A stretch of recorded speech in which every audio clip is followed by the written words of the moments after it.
Assalamualaikum warahmatullahi wabarakatuh. Perkenalkan, nama saya Salma Bi Alfi Karimah dengan nomor NIM 2012-4195. Saya dari Program Studi Pendidikan Agama Islam, Fakultas Tarbiyah dan Ilmu Keguruan.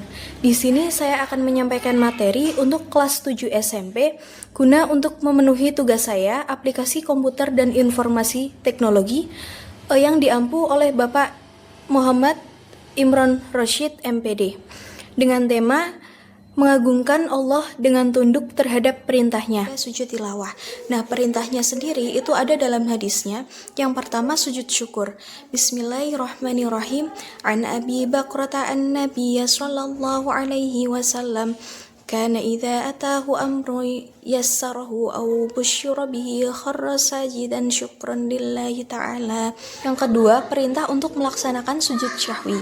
Bismillahirrahmanirrahim. Idza syakka ahadukum fi sholati falam yadri kam shalla salasan am arba'an falyatrahi syakka wal yaini ala mashtayqana thumma yasjudu sajdataini qabla an yusallim. Yang ketiga, perintah untuk melaksanakan sujud tilawah dengan perintahnya Bismillahirrahmanirrahim.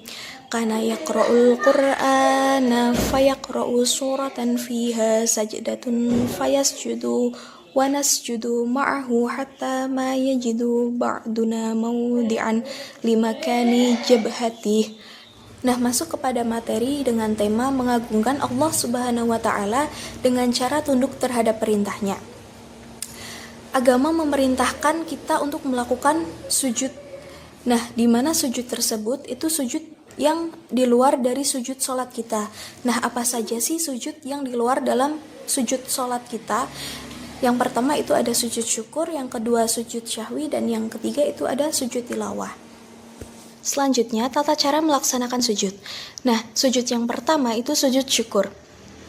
Tata caranya, yang pertama, menghadap ke kiblat. Yang kedua, niatkan dalam hati kita untuk melaksanakan yang namanya sujud syukur. Yang ketiga, kita membaca seperti doa ketika kita sujud biasanya. Bismillahirrahmanirrahim. Subhanallah walhamdulillah wala ilaha illallah wallahu akbar. Yang keempat, duduk kembali, dan yang kelima itu melaksanakan salam. Yang kedua itu ada sujud syahwi, yang mana dilakukannya itu setelah kita membaca tahiyat akhir dan sebelum salam. Nah, itu sujud itu dilakukan dengan bacaan Bismillahirrahmanirrahim. Subhanaman la yanamu wa la yashu. Nah, setelah itu kita bangun dari sujud dengan mengucapkan takbir Allahu Akbar, kemudian duduk sebentar dan kita melakukan salam. Selanjutnya yaitu tata cara sujud tilawah. Nah, tata cara sujud tilawah itu yang pertama berdiri menghadap ke kiblat, yang kedua berniat sujud tilawah, lanjut yang ketiga membaca takbiratul ihram, yang keempat melakukan sujud cukup 1 kali. Doa yang dibaca ketika sujud, Bismillahirrahmanirrahim. Sajada wajhiya lilladzi khalaqahu wa sawwarahu wa sam'ahu. Selanjutnya yang ketiga, sujud tilawah. Tata cara sujud tilawah yang pertama berdiri menghadap kiblat, lanjut berniat sujud tilawah, yang ketiga takbiratul ihram, yang keempat melakukan sujud cukup 1 kali, dan doa yang dibaca pada saat sujud Bismillahirrahmanirrahim. Sajada wajhiya lilladzi khalaqahu wa sawwarahu wa syaqqa sam'ahu wa basarahu bihaulihi wa quwwatihi tabarakallahu ahsanul khaliqin. Selanjutnya duduk sejenak lalu salam. Dari yang selanjutnya yaitu hikmah sujud syukur, sujud syahwi, dan sujud tilawah.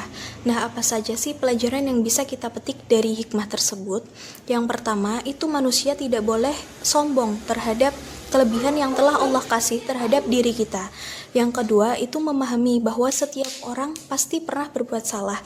Nah, apabila seseorang telah mengakui kesalahannya, itu hendaknya kita langsung memberikan maaf yang sebesar-besarnya untuk orang tersebut. Selanjutnya, manusia itu tempatnya salah dan dosa. Jadi jika kita merasa kita telah melakukan kesalahan terhadap orang lain, hendaknya kita segera meminta maaf terhadap orang tersebut.